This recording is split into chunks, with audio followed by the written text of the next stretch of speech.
Hello, Lana. I believe you've been doing well. I take this opportunity to welcome you to another lesson. As always, this is Monzia, your instructor for strategy, governance, and ethics. In our today's lesson, we'll continue looking at the functions of management, and we have so far discussed the first three functions of management, which is planning, organizing, and staffing. And today, we will be discussing the directing function. In that order, directing comes as the fourth function of management. Please note, so far, everything has been put in its rightful place. Planning installs the plans, organizing developed the structure, identified tasks, created positions and roles to be undertaken to execute the plans. Staffing function came in and identified the right people to perform the identified organizational activities. Everything is now on standby, but work has not started. Directing comes in to get things started, so that it is that function of management that initiates action, gets things started. Directing is all about telling people what to do and how to do it. Directing is about asking people to switch on machines. It's about telling people to feed the materials into the processing plants. It's about telling clerks to feed data into the system. It is about telling people to extract reports that the organization needs to continue performing its activities. You can therefore look at directing as the total manner in which a manager influences the actions of subordinates. So generally, directing is the total manner.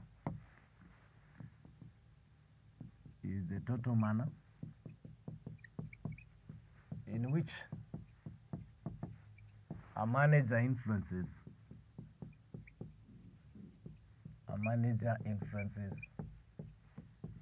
the actions of subordinates.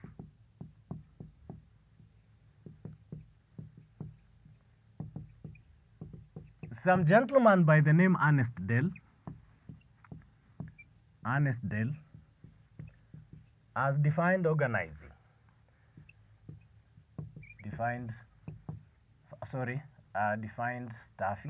directing as telling people what to do,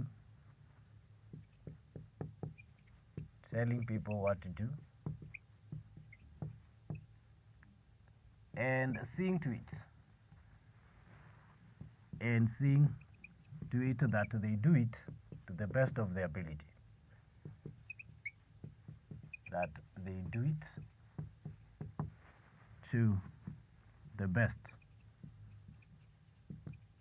ability.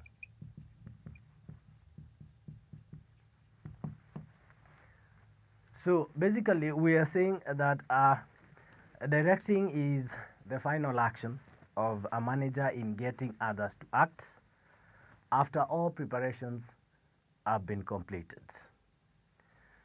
Directing, therefore, involves the processes of instructing people, giving orders, supervising what people are doing, motivating them to impel them or activate them to greater performance, issuing communication, and providing the necessary information that the employees need, and providing the leadership required to guide the employees.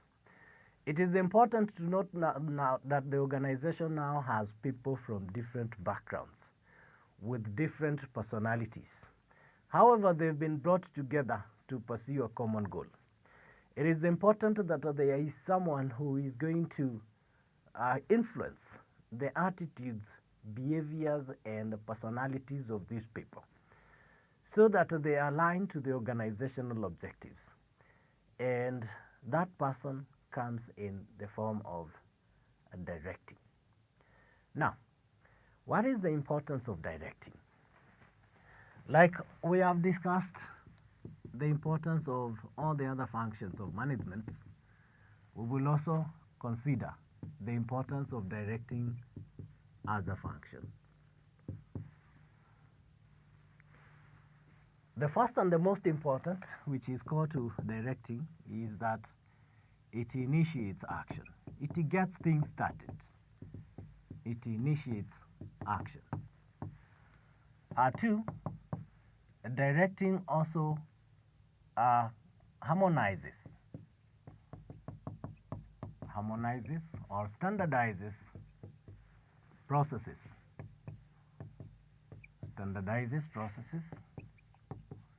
It ensures that everybody is behaving in accordance to the rules, regulations, and abides by the code of conduct established by the organization.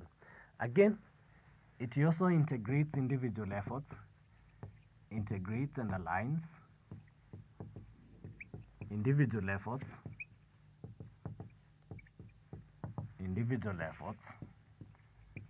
Again, by monitoring and supervising people, it ensures a maximum achievement of results. Ensures maximum achievement of results.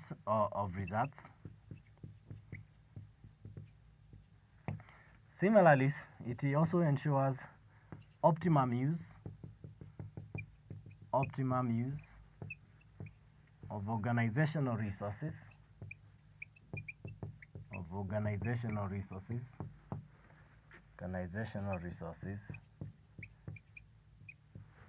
Again, it facilitates change in the organization,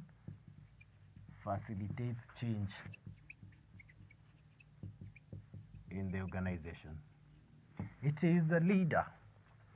It is the person directing others who is going to lead change process and guide people, influence people to accept change in the organization.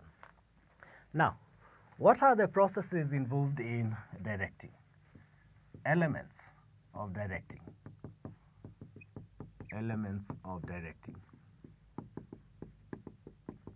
So that directing involves a number of processes which make up the elements of directing. The first of those elements is issuing orders and instructions. This is where the process starts. These ones are the ones that initiate action. The second element is supervision, overseeing what others are doing. The third element is communication, followed by this is a motivation,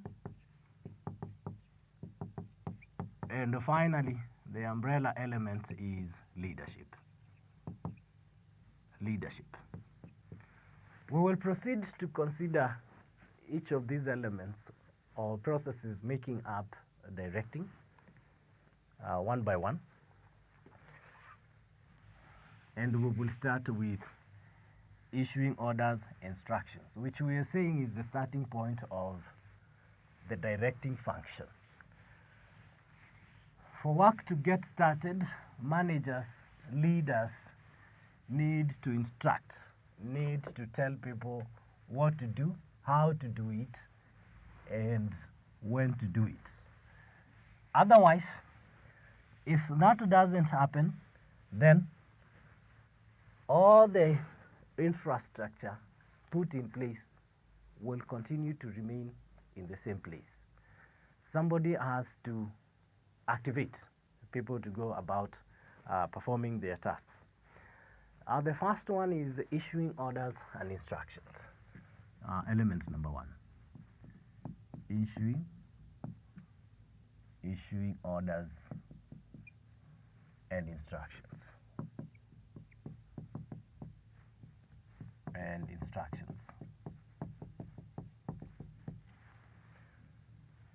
both these represent the primary tools. These are the primary tools.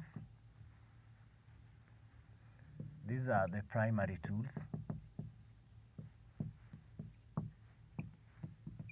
by which action is initiated. By which action or activity is initiated.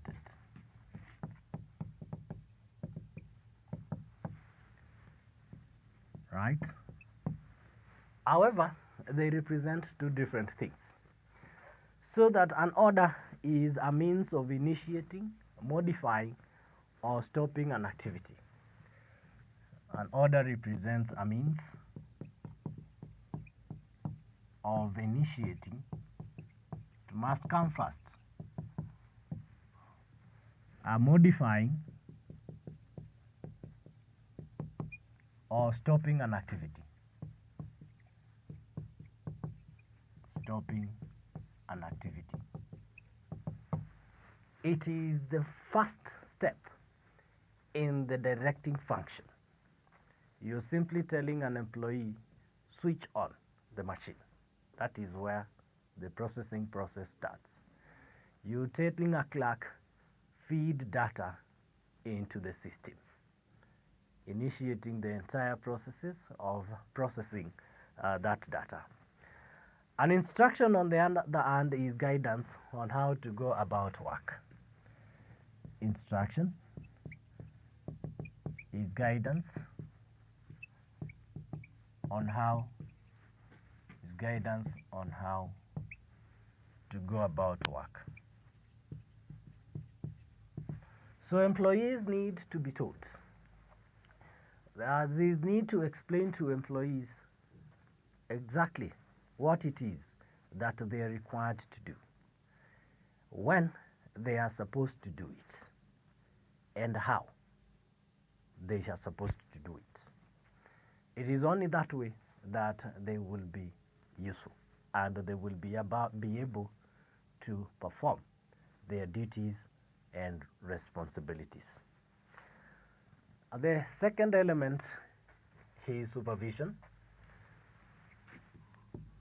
coming as element number 2, supervision. The fact that work has started does not mean that the work of the manager is complete. It is therefore important that the supervisor or manager continues to monitor what people are doing, continues to oversee their work, to ensure that they are doing it according to expectations. It is important that the manager oversees the application and use of the organization resources so that they are properly utilized. We will therefore define supervision as the act of a manager or an expert, the act of an expert overseeing the work of subordinates, overseeing the work of subordinates to ensure that it's being done,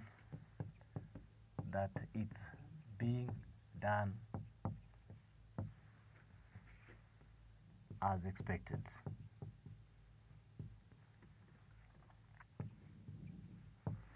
Now, a supervisor sits in an intermediary position so that they act as the link between the subordinates and the management. They are in between, so that a supervisor can be considered to play key roles. One is that a supervisor acts as the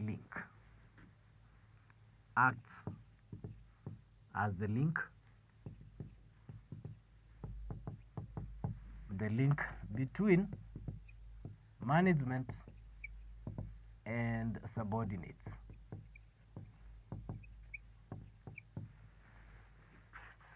In one direction, the supervisor is the one who transmits, explains the company or organization policies, procedures, and work methods to the subordinates in a manner that the subordinates are able to clearly understand, so that they do the right thing.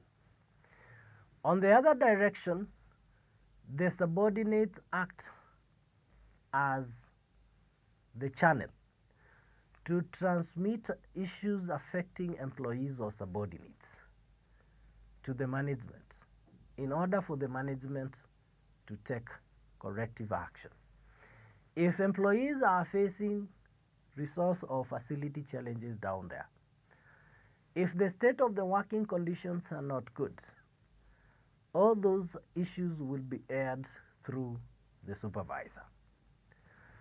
Other than acting as a link between the two groups, the supervisor also facilitates the work of subordinates. The work of subordinates. For example, it is the supervisor to schedule, to schedule and divide work, schedule and divide work accordingly to subordinates. Again, it is the supervisor who ensures that employees have adequate resources. Employees have adequate resources. And it is also the supervisor who provides a conducive environment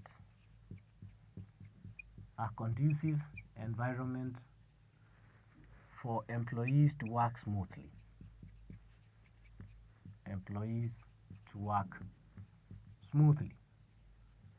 Among other roles or duties.